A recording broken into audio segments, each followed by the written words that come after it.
Today's episode of Lunch Money is brought to you by FTX US. If you go into the link in the description, you can sign up for FTX. Why the hell would you do that? Well, here's a real good reason. They have some of the best pricing, most competitive pricing in the entire market. These guys, they know what they're doing. They are experts at building infrastructure. They've got one of the largest international exchanges, and they're coming to the US, and they aren't playing around. Obviously, they got FTX Arena here in Miami. On top of that, they're not just going to be doing crypto. If you want best pricing, go and check out FTX US. But on top of that, if you want access to stocks in the same place, go to FTX US, download it. Now, here's why it's interesting, though. There's other places you can go, and they all say, oh, we got no fees, we got no fees, we got no fees. But on the back end, they got you. They're doing payment for order flow. It means you don't get best pricing. They're letting people front run you. That ain't real nice. FTX US, they say no fees on the stocks and no payment for order flow. They just say, look, we're just going to help you get the best in the world. Go get stocks, go get Bitcoin, go get cryptocurrencies, all FTX US. Go check them out. Click on the link in the description. All right, what do you got for us there, Miss Paulina? Oh, hey. Hello, hello. We got the timer. We know where we're looking today? Oh, no. We started our day off. Hold on. I want to publicly just say that I love my wife because Paulina and I started our day off today in a government office. We had to go to a government office that, as you all already know, bureaucratic, inefficient. We saw a security guard yell at somebody, kick him out of the office. I mean, it was wild. There was chaos this morning. Paulina navigated it perfectly, showed up. We had all of our little documents. We were I even made copies for them, so they wouldn't have to have copies. She was all over it. All right, but still, do you know what timer you're looking at? Anthony, I know. I almost forgot that you were annoying, and now I just Go ahead, small business. What do you got for us? Small businesses are losing confidence in the U.S. economy. They are flashing warning signs on the U.S. economy as inflation, supply chain snarls, a shortage of workers, and rising interest rates darken the outlook for entrepreneurs. 57% of small business owners expect economic conditions in the U.S. to worsen in the next year, up from 42% in April. Small businesses in America make up 50% of the jobs. This is my whole take on this. The small business entrepreneur understands the economy better than all this idiotic economists, all the academics, etc. I would go and I would talk to people who own local restaurants, who own local stores, etc. I said, what's going on? And they all would say the same thing. They're like, it's a joke that they think inflation's 5% last summer. They're like, literally, I'll show you the increasing cost of my business. It's 10, 12, 14%. And so here's the thing that I want to get through to everyone. While small business owners are saying, oh, this is bad, this is worse than they're telling you, this is going to get even worse than it already is right now. We need small business owners. That's not, I was looking at the chat. Stop. We need small business owners to help us get out of this. They have to help us build our way out of this. We have 130% debt to GDP in America right now. There's two ways you can do that. You can either stop taking on debt, they ain't gonna do that. So the next best thing is we gotta build our way out. We gotta grow our way out of it. And small business owners, regardless of what people think, they are the backbone of America. Course. And so we need these people to say, let me pull up my pants. We gotta go to work. Get the street belt on. Nah, you need both hands if you're doing work. You can't be having street belts at work. It's really hard because, like, what are small businesses supposed to do in the face of rising inflation? I mean, like, build. They need literally build. And the hardest part for them right now is actually not the inflation. The inflation, they're going to try their best. They're going to pass it on to the consumer. The hardest part is actually, I believe, the employment. They're having a hard time finding people to come work for them. And because they're having a hard time finding people to come work for them, they end up being understaffed while still trying to build in this environment. Yeah. And so that's the difficulty right now is you have 3.5% unemployment, ballpark, but you have 11 million open jobs in America. And so you're seeing people say, hey, I used to pay people $12 an hour, then 14, then 15, then 16. Now I'm at $18. I still can't get anyone to come work here. Yeah. What am I supposed to do? And so that's where small business entrepreneurs, they got to say to themselves, hey, how can I start to build my business, modernize it, digitize it, start using technology to fulfill some of this stuff? Because at the end of the day, if you can't get somebody to come work there and do the work, you're going to have to find another solution. I feel really bad for small business owners, especially in places like New York City. I mean, we saw so many people lose their livelihood because of everything that happened. No, just call it what it is. The government forced everyone to go sit in their homes, and now we're sitting here 2 years later like, damn, that probably wasn't smart. Well, Go ahead. Amazon. hindsight bias. But somebody in the It's not comments, hindsight bias if I was saying it at the time. somebody in the comments said, "Paulina going hard with that printer." Yes, I did. That's where I printed. That's where I scanned. She is a printer now. Oh my God. Oh my God. It's truly, yeah. Anyway, the best thing that's ever happened to me. Okay, so. Come on, Amazon. Amazon. So Amazon saw a boom, obviously, during the pandemic. People were ordering everything.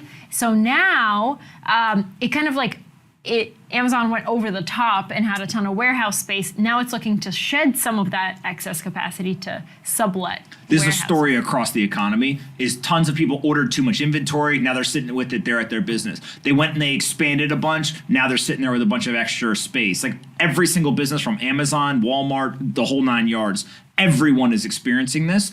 And so it's smart for Amazon to sublet it. Sublet is a key word there because they're not going to sell it. Why They not? know that they'll eventually grow into the space, right? They continue to expand. Yeah. But in the meantime, rather than have them have static, unused, unmonetized space on their books, what if we could actually allow somebody else to go ahead and use it for a little bit period of time, and we'll get some revenue from it, and then we'll go and we'll eventually grow into that in the future. It is crazy because like I order a lot. You would think they need that extra warehouse space. Oh, I know. Okay. So Davos is going on. Do you want to tell us what Davos is for those of us who don't know? I have no comment. Go Come ahead. on, tell us. It's a collection of interesting folks who come together and they talk about interesting ideas.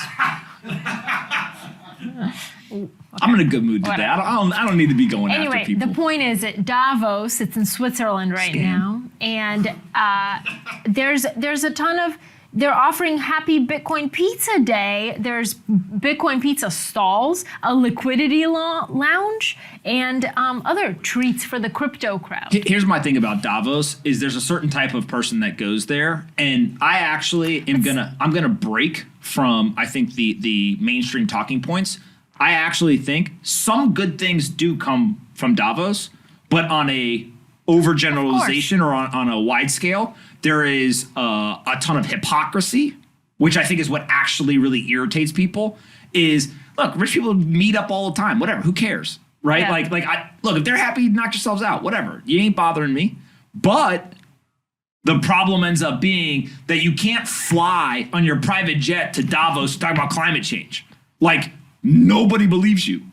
And so that ends up being, I think the bigger issue is it's less about rich people getting together, like whatever. I think it's the hypocrisy that just absolutely eats Okay, at but people this on the is not internet. the topic. The topic is I'm just saying. there's a lot of crypto interest and appetite for crypto pizza and lounging in the liquidity lounge. I think that there's probably a lot of like, I like blockchain, not Bitcoin going on there. You think? Yeah, for sure. I've seen some of the videos online. And that's an interesting take. I hope people well with that strategy. But that's my guess, is that there's a lot of that going on more so than Bitcoin. I think Davos, things like Davos, sometimes like there's companies and entrepreneurs that are invited to it. It's really good for them, etc. This is my whole thing.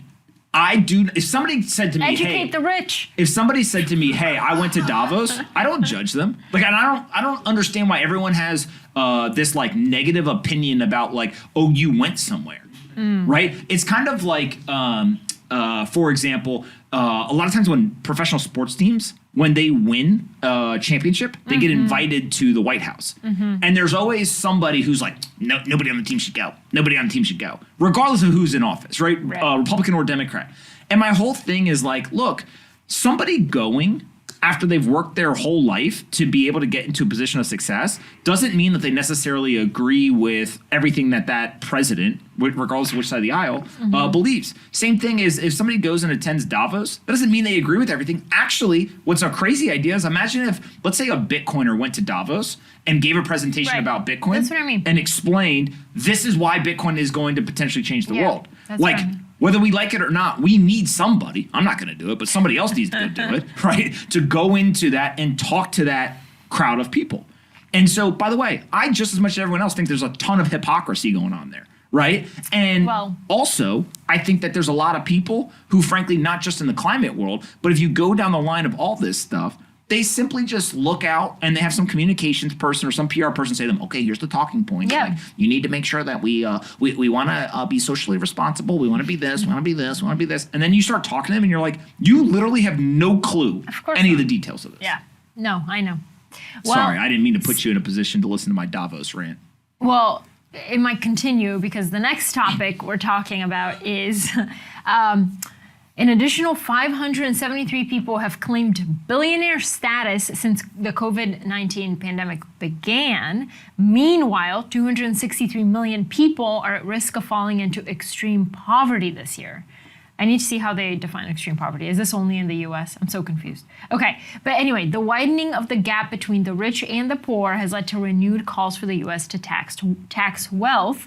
And all these proposals are coming to light during Davos. A bunch of people at Davos are saying, tax me, I'm rich. What do we think? I don't want to hear any of this wealth tax stuff. Why not? Because they're always talking about a wealth tax being like tax unrealized gains. So when all the asset prices were going up, people were like, oh, look at those rich people, tax the rich people, tax the rich people, tax the unrealized gains. Explain what unrealized gains. Unrealized gains means if I buy a stock at $100 and it goes to $500, that means there's $400 of profit, but I haven't realized it yet. I haven't sold the stock. So I don't actually have the $400 of profit. I just have $500 worth of the stock. There's a thought process some people are pushing that they want to tax the $400 gain, which would force you to sell some of the stock in order to then pay the tax bill.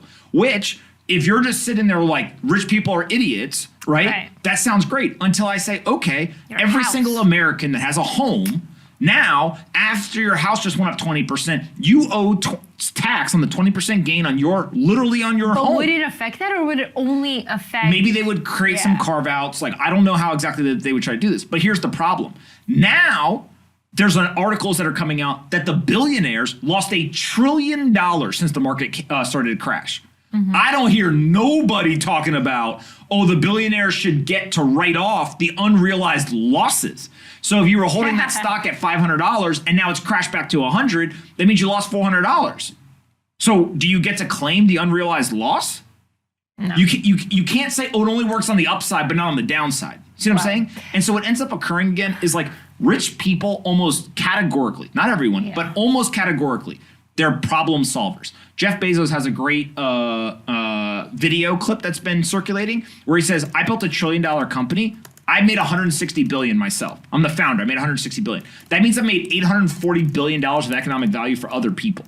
Now, again, some people may argue, hey, that's too much money. That's not enough money. All these different things, right? But at the end of the day, what I think ends up being incredibly important here is that a wealth tax discourages success.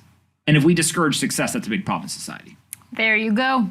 All right, payphone. All right.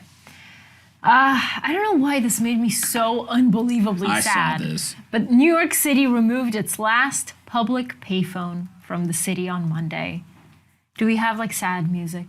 Why does this make you sad? Who cares? Oh my God, I'm so sad. I think that they should have done this a long time ago. Walking past them in New York. They're not a sightseeing tour. They are a sightseeing. No, they're literally there to help people make phone calls. No, it reminds me of the good old. Why couldn't they just leave it there? You were in Bulgaria as like a 3-year-old when people actually used these. No. Have you ever used a payphone in New York City? Like where you put quarters in? In New York, no. Okay. But I enjoyed looking at them. Okay. And then go to a museum. And then when you walk past them, it's all like, all nostalgic. Why do you think... What's going on with the Ask Lunch Money? You do sad music. Wait, I want sad music. Come on, what's the Ask Lunch Money? Come on. You hear it? I hear it. I have headphones in. You don't. All right. Oh, I see. That's why I don't hear it. So... In the chat, I asked people to ask us a question because there are no questions, guys. We should just cut that segment. Should we cut it? I have a question for you. What do you have? If you had to pick, joke of the day. If you had to pick one animal to have as a pet that most people wouldn't consider a pet, what would you pick? A dolphin. That's a good answer, actually. In the bathtub? In the bathtub? Yeah, you could have a dolphin. You know what I would pick? A dinosaur. That's exactly what I would pick. Yeah. But they're not here with us today. I'm looking at one right now. I love my wife. All right, friends. Yes, I am from Bulgaria, whoever asked. All right. Thank you very much. I Dolphin. appreciate it. You and your dolphin. Be kind to your friends. Hey, you. Did you like this video? Great. We make 5 of them a day and post them here on this channel. Make sure you're subscribed, like the video, and see you next time.